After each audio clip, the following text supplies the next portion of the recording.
Next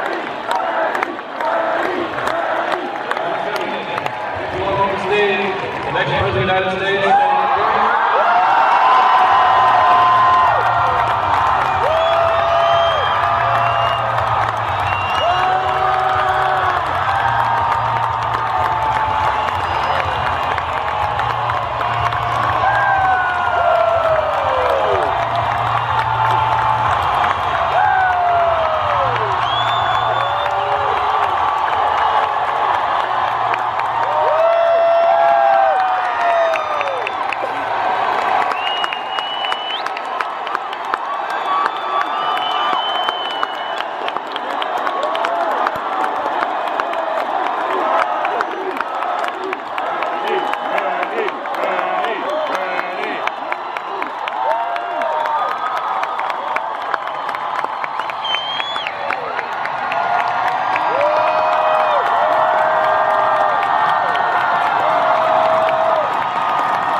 What a fantastic turnout!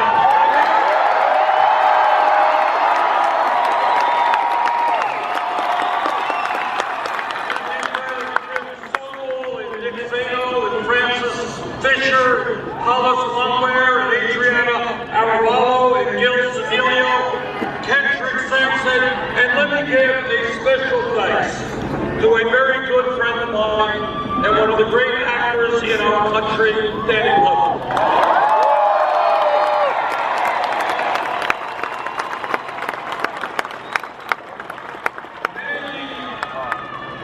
Danny is not only an extraordinary actor, but as many of you know, he has spent his entire adult life fighting for economic justice, social justice, racial justice. Danny, thank you for all that you've done.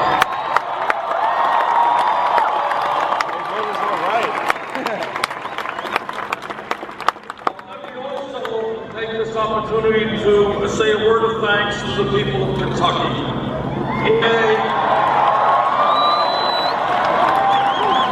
In a closed primary, something I am not all that enthusiastic about, where independents are not allowed to vote,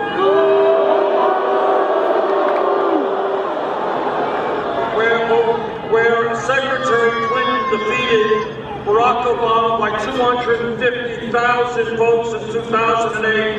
It appears tonight that we're going to end up with about half of the delegates.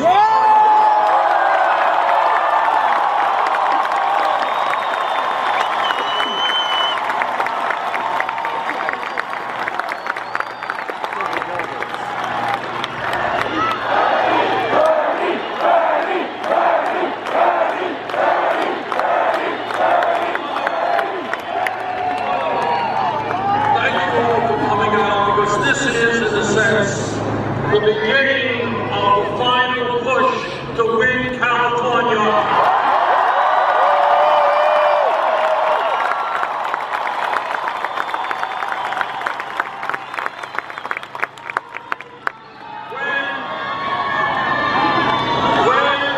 And by the way, I should tell you that there are a lot of people out there, many of the pundits and politicians, they say Bernie Sanders should drop out.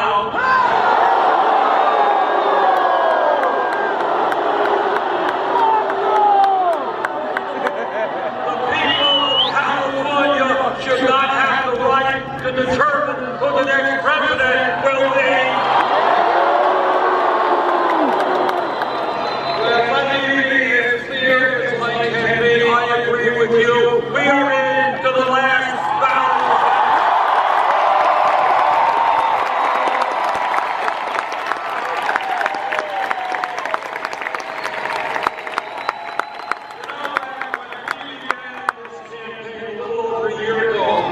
We were 60 points behind Secretary Clinton in the polls.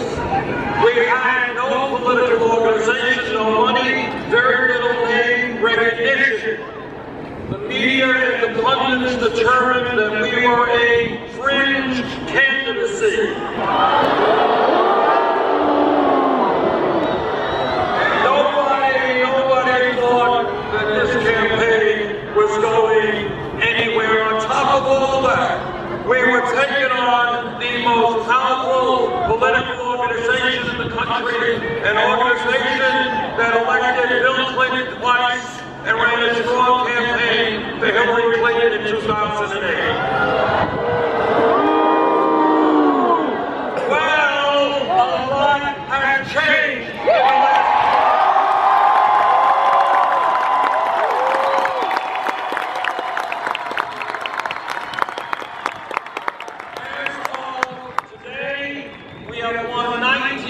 state primaries and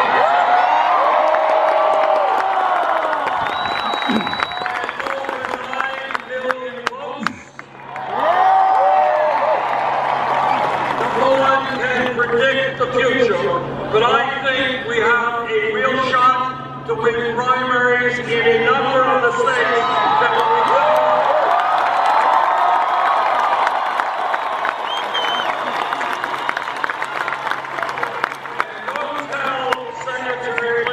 Get nervous. I think we're going to win here in California.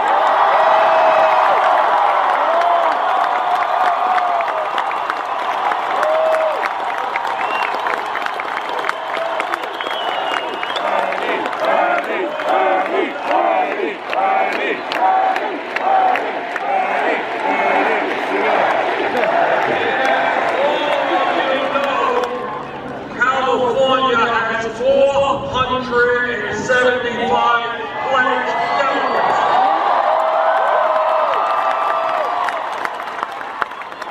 Let me mention something else. I am especially proud that in, I believe, every primary and caucus, those we won and those we lost, we have received a significant majority of the votes of young people.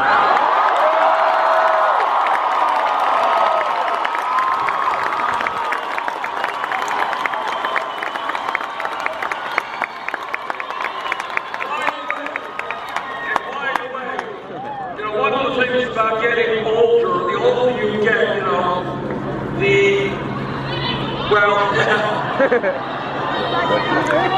people who are older appear to be young, that's what it is. So we are winning people 45 years of age or younger, and what that tells me is that our vision, a vision of social justice, economic justice, racial justice,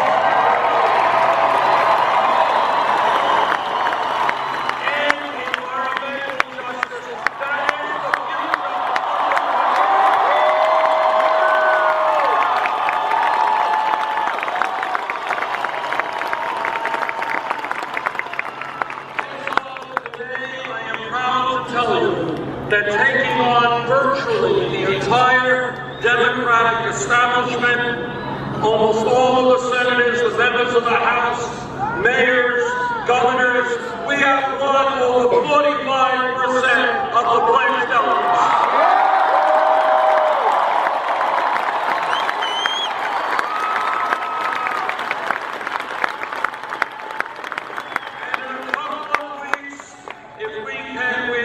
New Jersey, New Mexico, North and South Dakota, Montana, California, we have the possibility.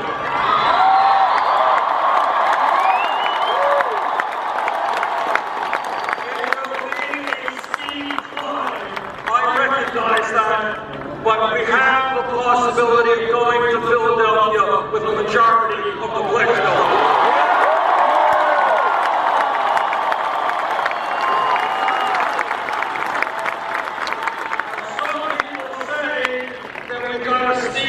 To climb to do that, and that is absolutely true. But you know what? Together we have been climbing that steep hill from day one.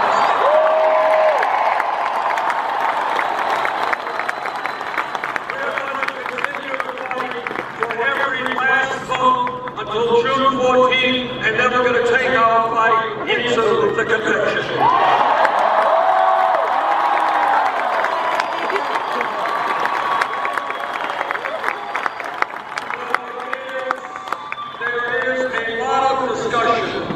about the role of super PACs.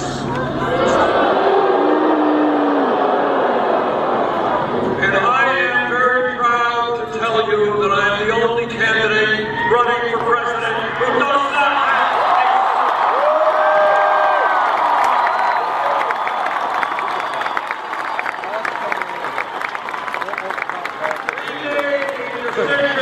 when we began this campaign that we were not going to beg Wall Street or corporate America or billionaires a campaign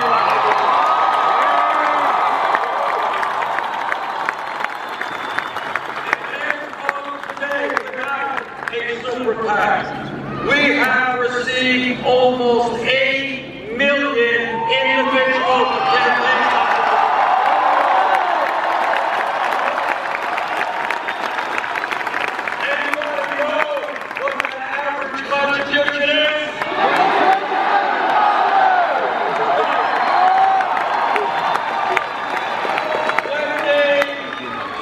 $27. And what that shows the world at a time when big money is dominating our political process, that you can run a strong, winning national campaign without begging billionaires for campaign.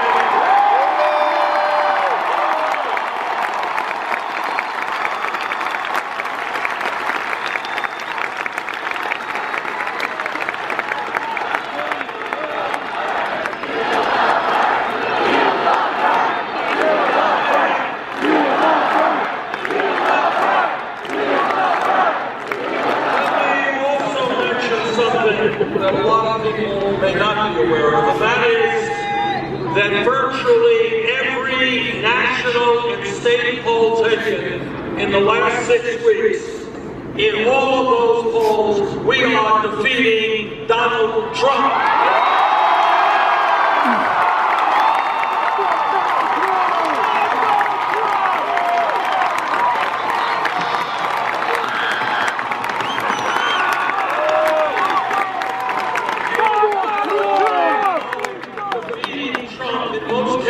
By double digits in almost every case.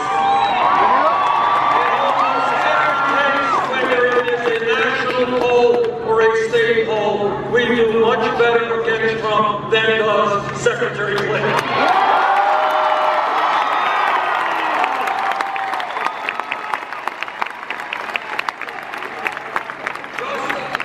Just came out, I think it was yesterday, the state of Georgia, not a very good state for us.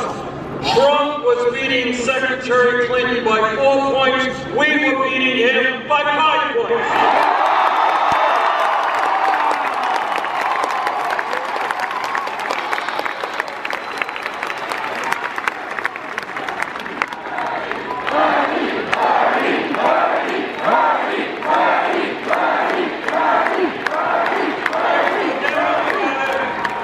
If the Democratic Party wants to be certain that Donald Trump is defeated, and that we must do. We together are the campaign to do that. And it is not just the polls. Polls go up, polls go down. What it is that our campaign has the energy and the enthusiasm and the grassroots capability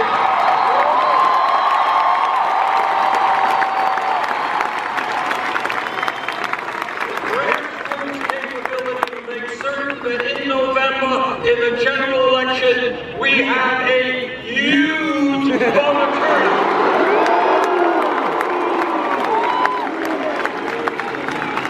There is a political truism. When the voter turnout is low and people are demoralized and don't come out to vote, Republicans win. When there is excitement and energy and people are prepared to stand up and fight back, progressives and Democrats win. That is our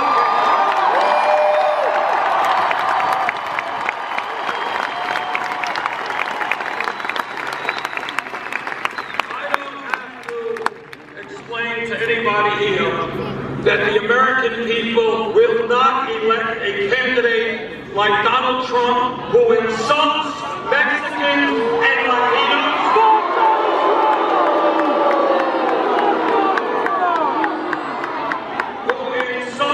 Muslims,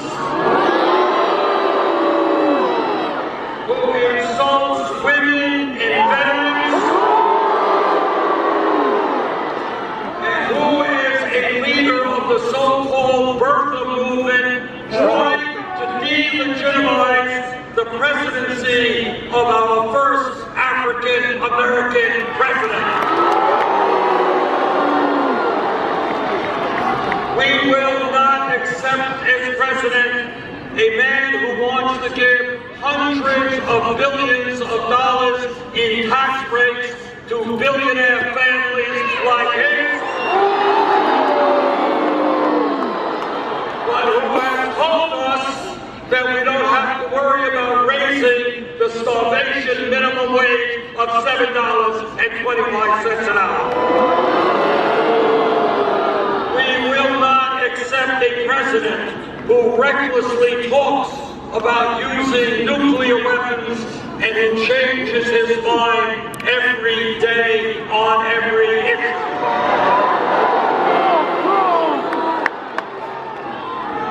Let me also say a word to the leadership of the Democratic Party.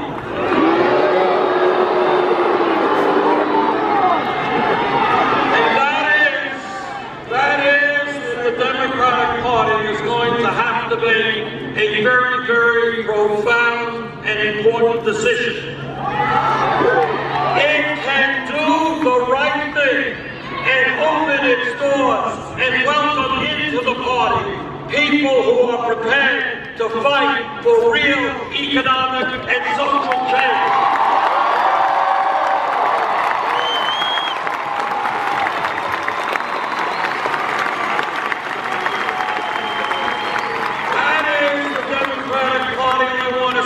Bringing in people who are willing to take on Wall Street, take on corporate greed,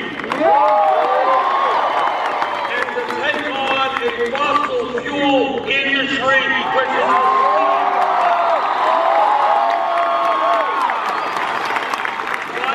the leadership of the Democratic Party. Open the doors, let the people in.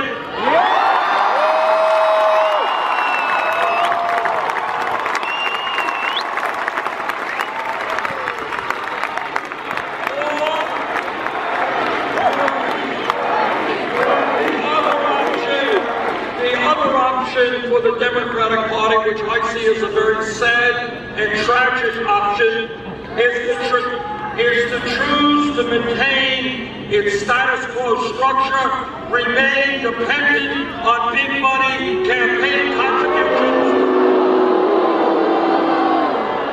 and be a party with limited participation and limited energy.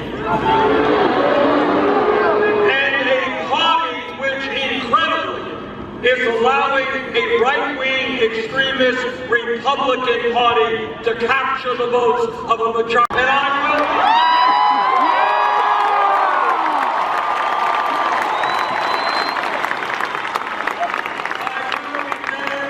will allow the Republican Party, whose job is to represent the rich and the powerful, to win the votes of working-class Americans.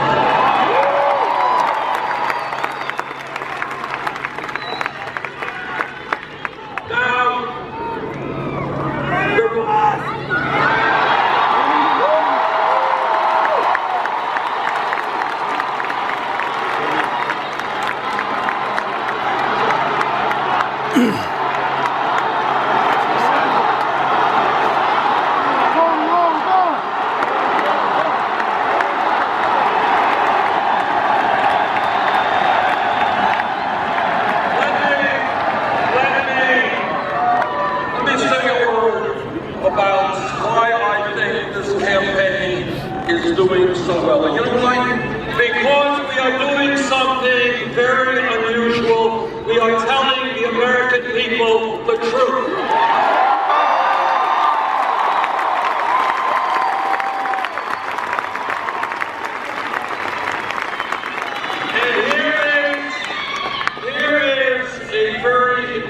truth. If we as a nation do not get our act together, this great nation is going to slip into an oligarchic form of society where a handful of billionaires control our political and economic life.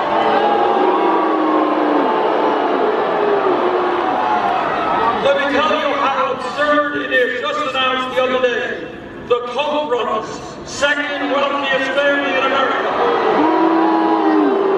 a family worth tens of billions of dollars, extremely right-wing, are contributing over $40 million to try to make the United States Senate stay Republican. $40 million.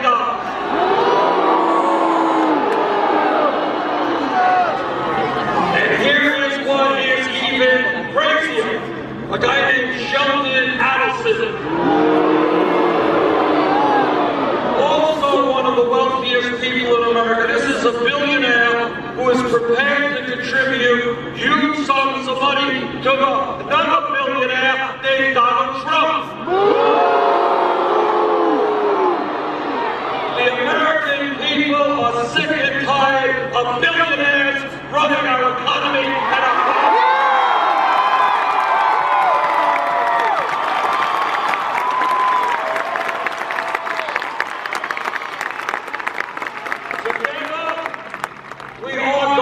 overturn this disastrous Citizens United Supreme Court. And remove good public funding of elections. I want this country to be a vibrant democracy. That means whether you're progressive, conservative, moderate, if you want to run for office, you should not have to beg millionaires for campaign.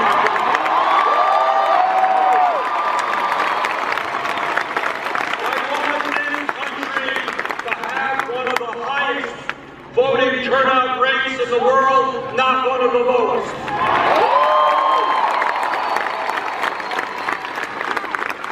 But before we will have the opportunity to defeat Donald Trump, we're going to have to defeat Secretary Clinton.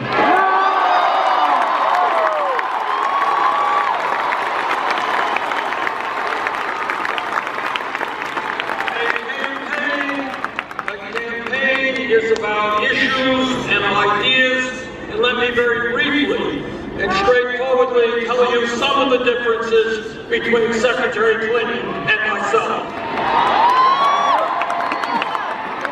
Number one, I am proud to tell you I don't have a super PAC and I don't get money from Wall Street.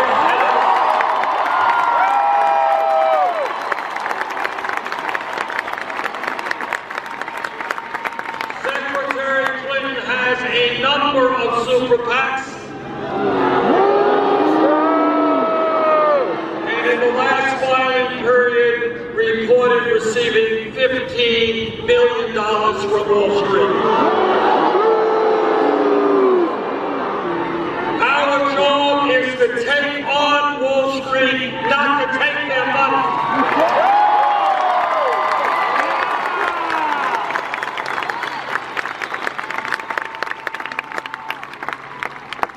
Federal minimum wage of $7.25 is a starvation wage. Secretary Clinton wants to raise that to $12 an hour. That's okay, but it is not good enough. Hold that sign up, let everybody see it. We're talking about a fight for $15 an hour.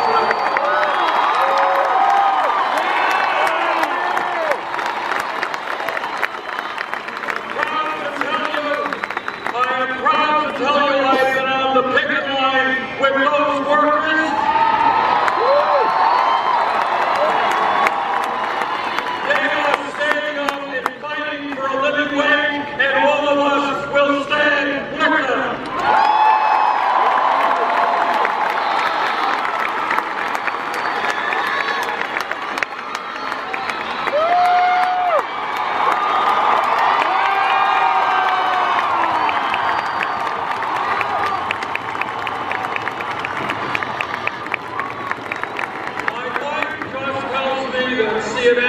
has called Oregon for Bernie Sanders.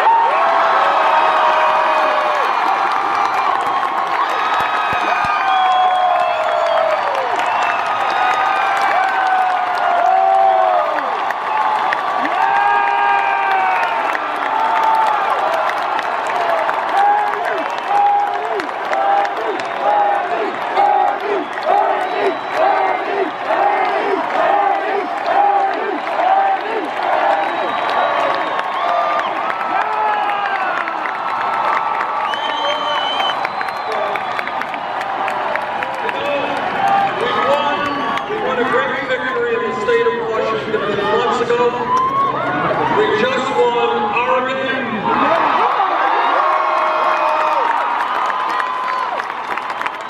And we're going to win California.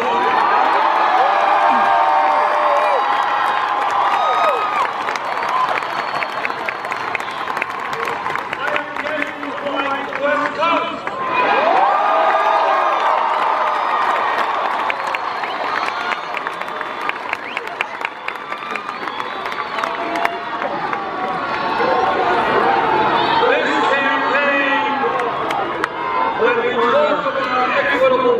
It is not just that, raising the minimum wage to a living wage. It is also ending the disgrace of women making 79 cents on the dollar.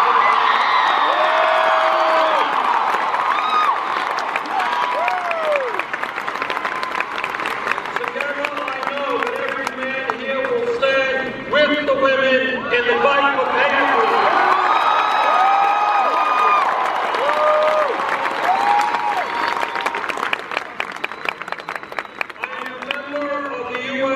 Senate Committee on the Environment. And I will tell you what all of you know, and that is that climate change is real. It is caused by human activity. And as everybody in California knows, it is already causing devastating problems.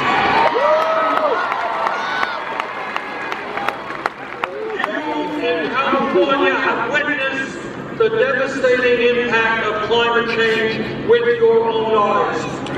You have seen historic wildfires which scorched 118,000 acres of land here in California in 2014. You have seen massive mudslides. You have seen rising sea levels. You experienced a massive heat wave in 2006. We have a moral obligation to transform our energy system away from fossil fuel.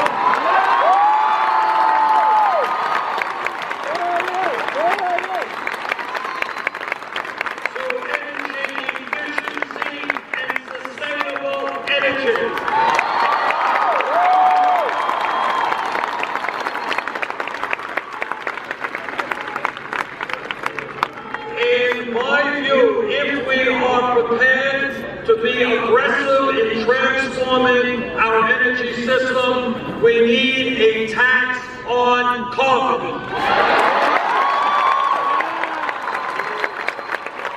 We cannot allow with impunity the fossil fuel industry to destroy our planet.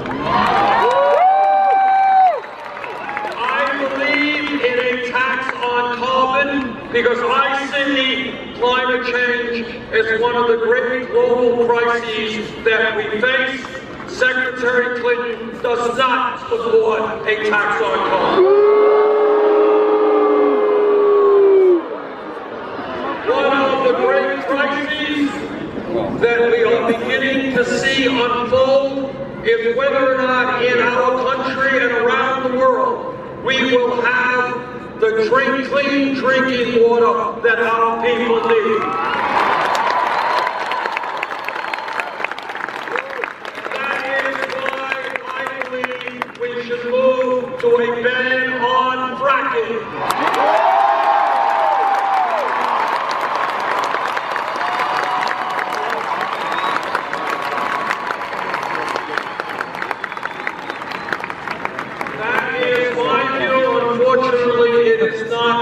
Secretary Clinton's view. In fact,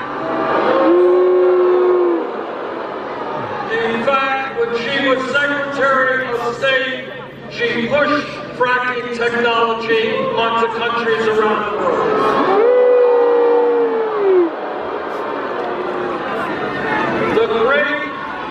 The great foreign policy debate, the most important debate that we have had in the modern history of our country, centered around Iraq and whether to go into Iraq.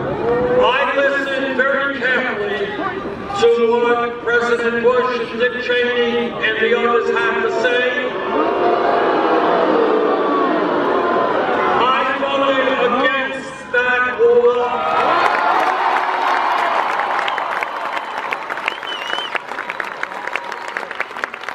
Secretary Clinton voted for that war.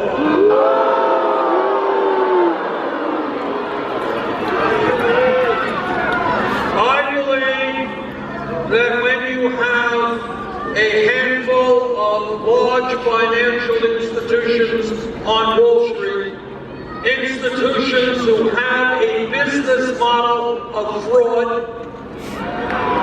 institutions which through their illegal behavior and their greed drove this country into the worst economic downturn since the Great Depression.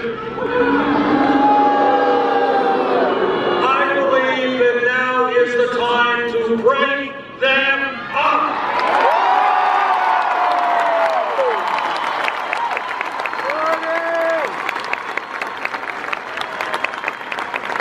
That is my view. That is not Secretary Clinton's view.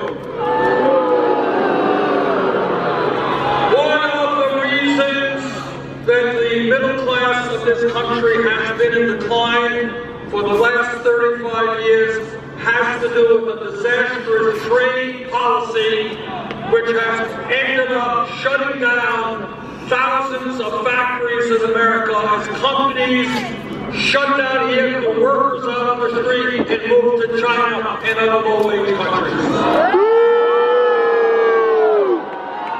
I voted against every one of those disastrous trade policies.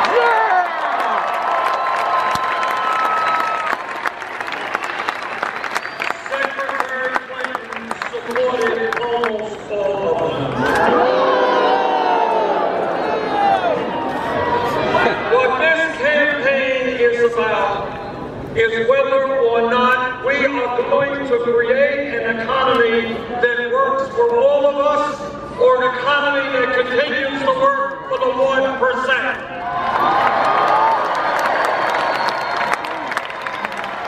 It is not acceptable to me that in America today we have more income and wealth inequality than any other major country on earth. It's worse now than at any time since 1928. It is not acceptable that the top 1/10 of 1% now owns almost as much wealth as the bottom 90%.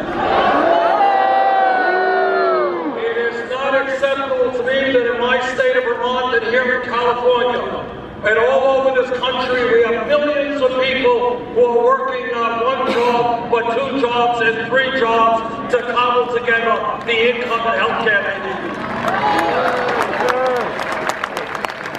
And yet, when mom works, dad works, and the kids work, it ends up that 58% of all new income goes to the top 1%. That is not acceptable.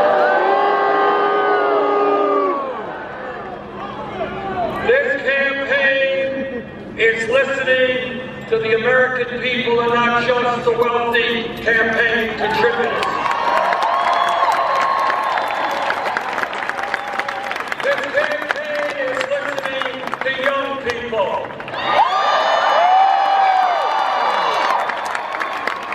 And young people are asking me, how does it happen that when they do the right thing, when they go out and get the best education they can, they end up $30,000, $50,000, $70,000 in debt.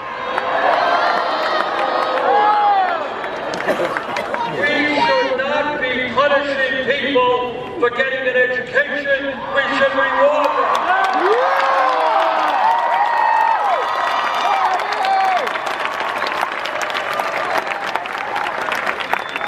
40, 50 years ago, if you had a high school degree, you were in pretty good shape. You could go out, get yourself a good job. Those things, by and large, are gone.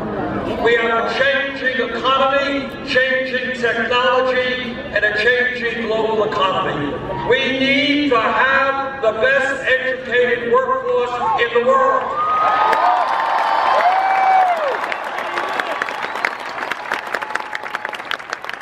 And that means that when we think about public education, it's not good enough now just to think about first grade through 12th grade.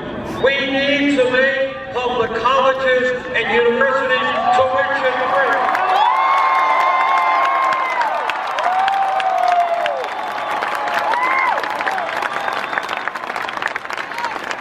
I want every kid in California in the 4th grade and the 6th grade, kids in Vermont, to understand that if they study hard and take school seriously, no matter what the income of their family is, they will be able to get a college education.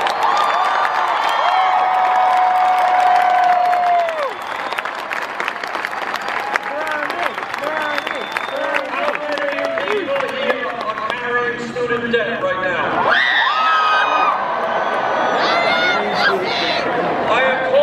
People all over this country, people $50,000, $100,000 in debt. For what crime did they commit? That they went out and got a decent education. That is crazy stuff. So we are going to give people with student debt the right to refinance their loans at the lowest interest rate they can.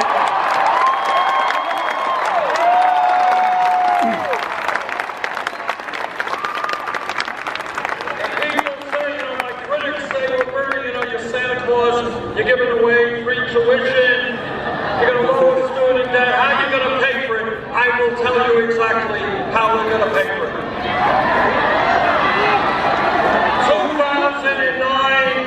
2009, Congress, against my vote, bailed out the crooks on Wall Street. Today, Wall Street is doing just fine, and I think it is appropriate to impose a tax on Wall Street.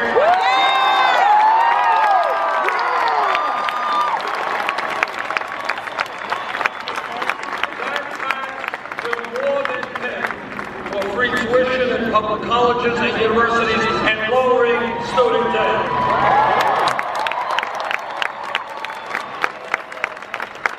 Now, Wall Street doesn't like that idea, and I say, so what?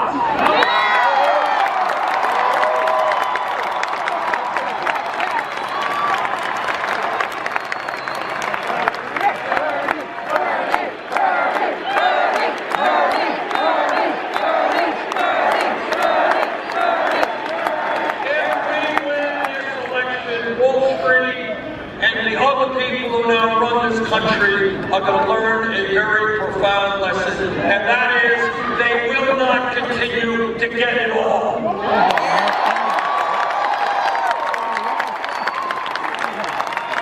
I am sick and tired of the greed of corporate America and living in Wall Street. We need a new moral compass in this country.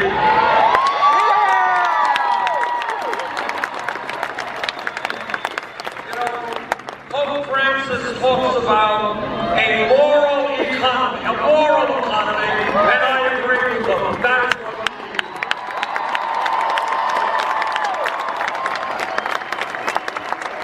this campaign is listening to our Latino brothers and sisters.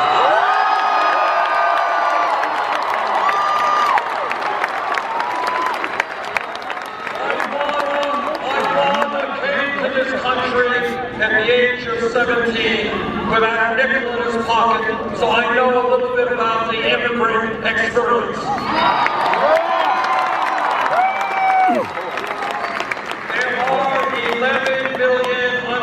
undocumented people in this country today. Many of them are being exploited on the job because when you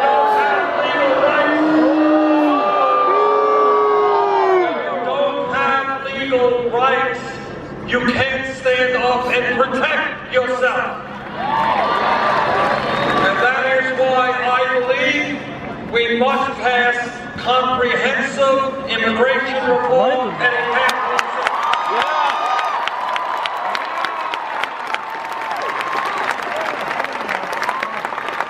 And that is why I believe we must stop immediately the current deportation policy.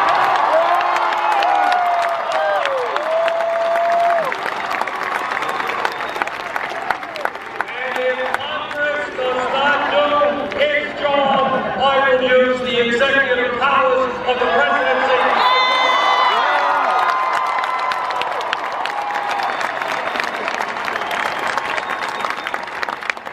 This campaign is listening to our brothers and sisters in the African American community.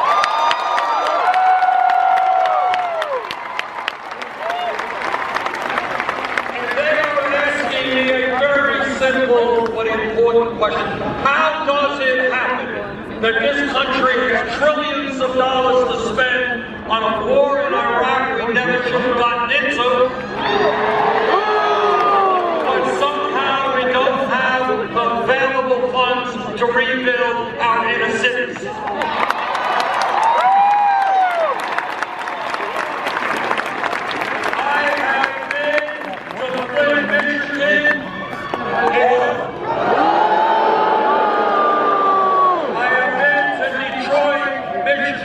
Where their public school system is on the verge of fiscal collapse.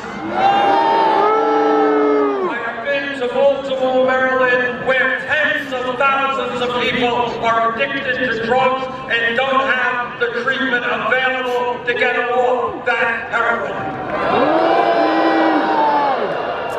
We as a nation together are going to change our national priorities.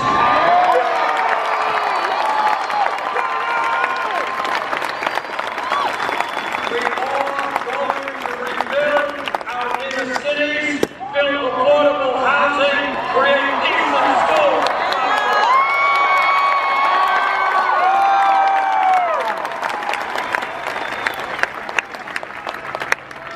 And this campaign is listening to a people whose pain is almost never heard, and that is our Native American brothers and sisters.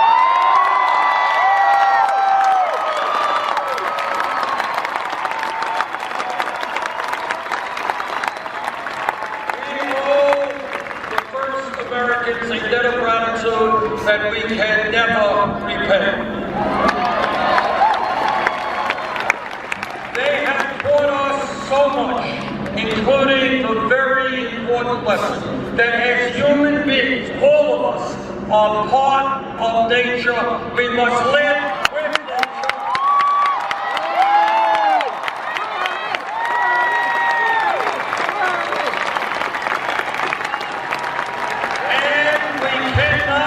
Continue to destroy nature, because if we destroy nature, we are destroying ourselves. Yeah.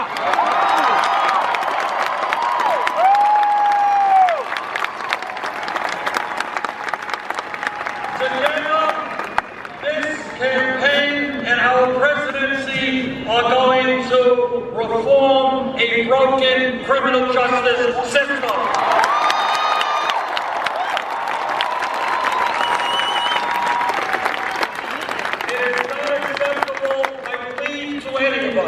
That we have 2.2 million people in jail today, more than any other country on earth.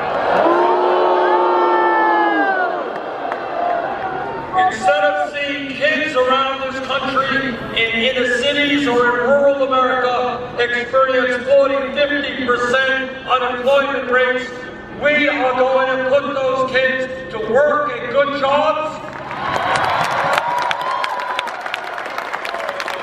We're going to invest in education for them, not jails or incarceration.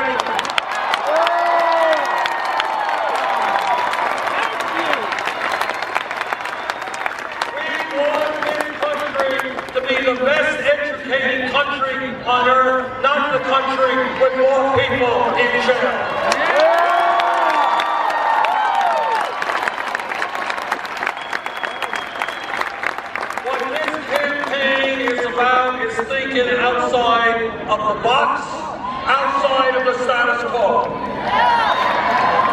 Every other major country on earth, whether it's the United Kingdom, France, Germany, Scandinavia, Canada, every major country guarantees health care to all of their people.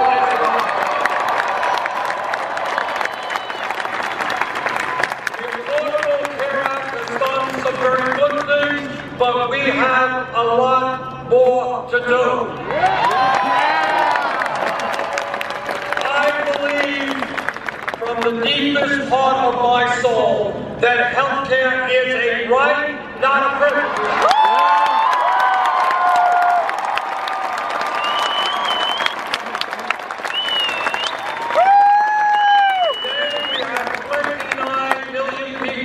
With no insurance, even more who are underinsured with large deductibles and co-payments, and every one of us is getting ripped off by the greed of the drug companies. The pharmaceutical industry charges us by far the highest prices in the world for the medicine that we need.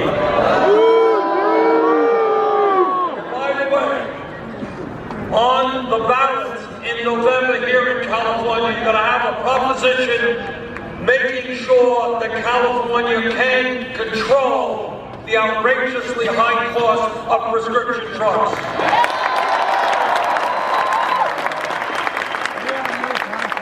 congratulate those people who put that item on the ballot. Let's pass it.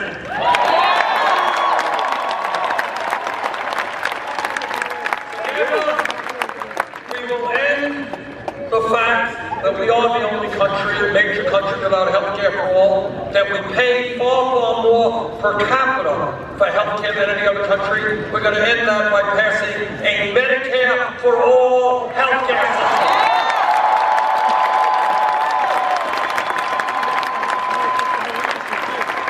Now, the insurance companies may not like it. The drug companies may not like it. Do like it enough.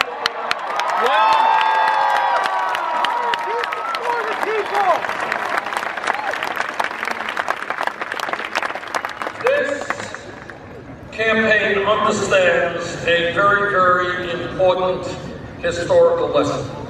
And that lesson is that no real change has ever occurred in our country from the top on down. It has always been from the bottom up.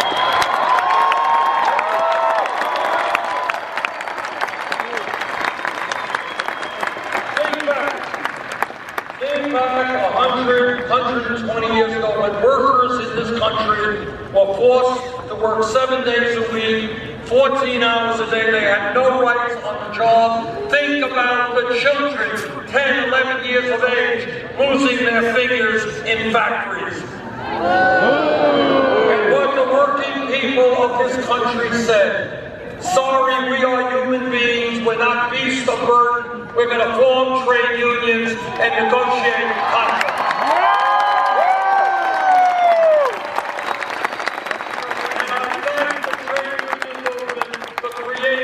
The American middle class.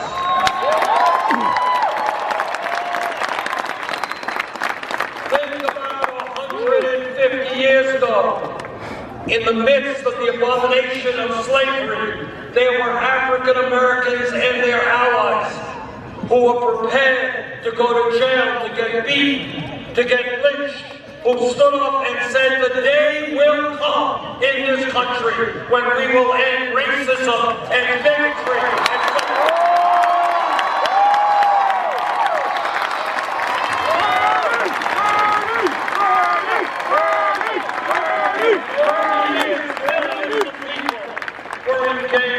in that struggle.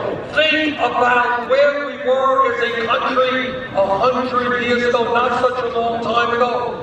100 years ago, women in America did not have the right to vote, could not get the education or the jobs they wanted. But women stood up and fought back.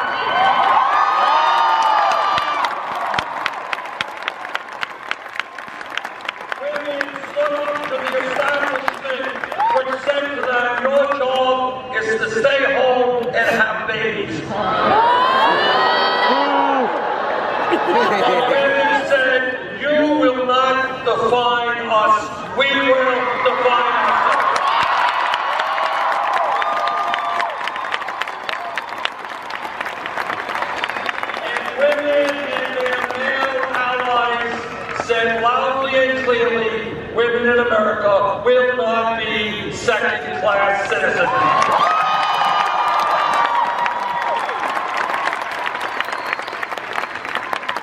If we were here 10 years ago, no time at all, somebody jumps up and says, you know, Bernie, I think that say by the year 2015, gay marriage will be legal in every state of this country.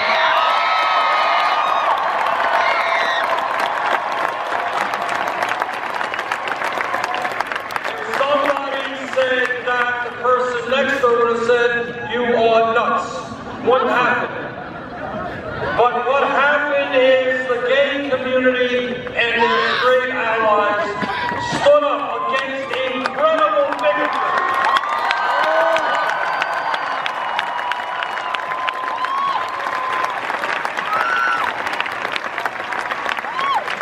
Against all kinds of abuse, and they said together, that in this country, people should have the right to love whoever they want, regardless of their gender.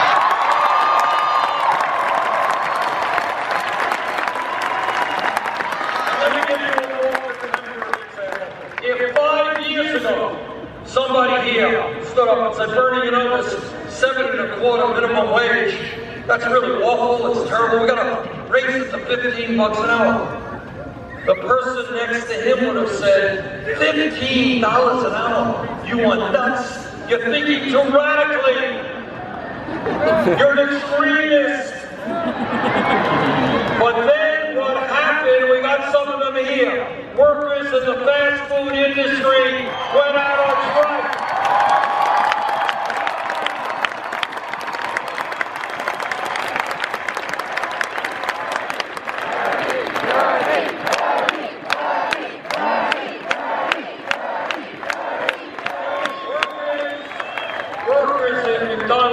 Burger King and in Wendy's and in Subway, all these places, they told their community and they told the world they cannot live on $7.25 an hour. And then you know what happened after the strikes and the demonstrations in Seattle, here in Los Angeles, in San Francisco, $15 an hour.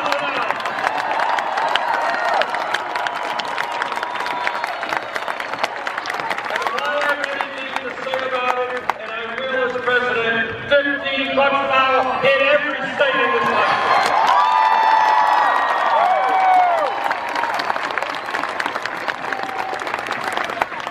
What is my point? Here is my point. That throughout,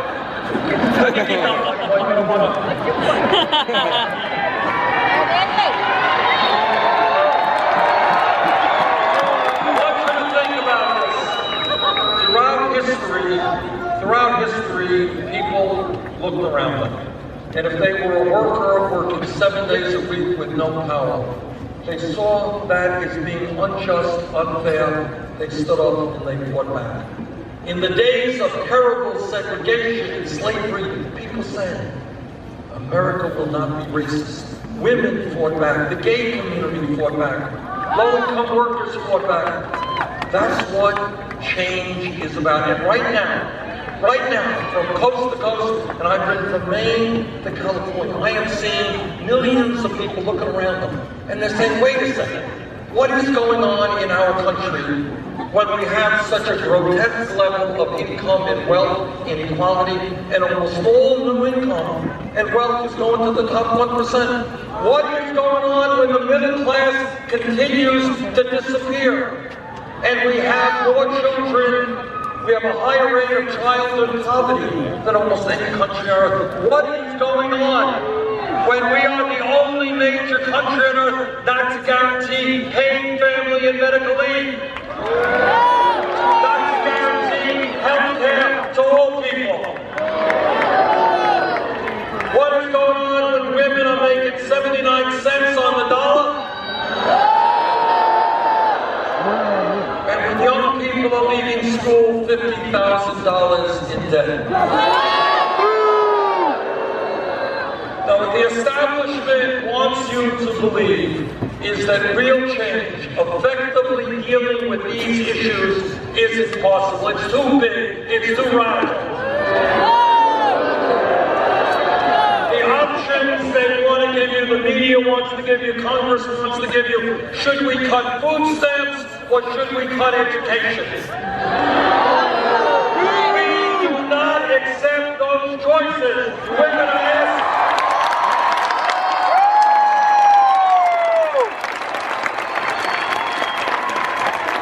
At a time of massive income and wealth inequality, yes, we are going to tell the wealthiest people and the largest corporations they are going to start paying their fair share of taxes.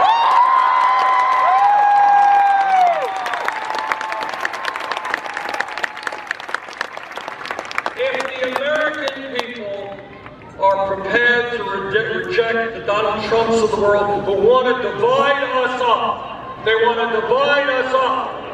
But if we stand together as black and white and Latino and Asian American,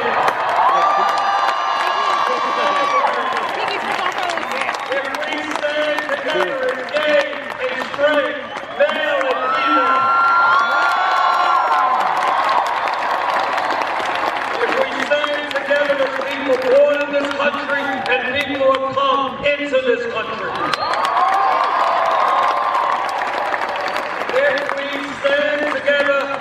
and have the courage to take on the billionaire class, to demand a government which represents all of us and not just the 1%. Together there is nothing we cannot accomplish.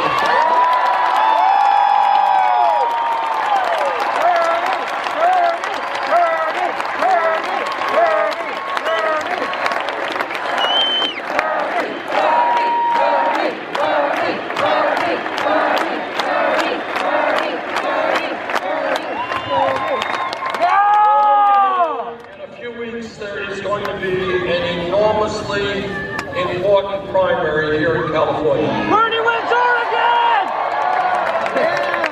What I have found throughout this campaign is we win primaries and caucuses when the voter turnout is high, we lose when it is low.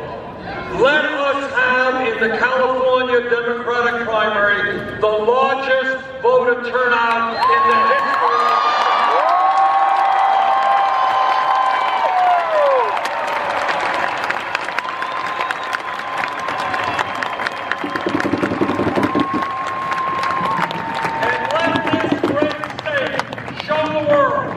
that you are prepared to help lead our nation into the political revolution.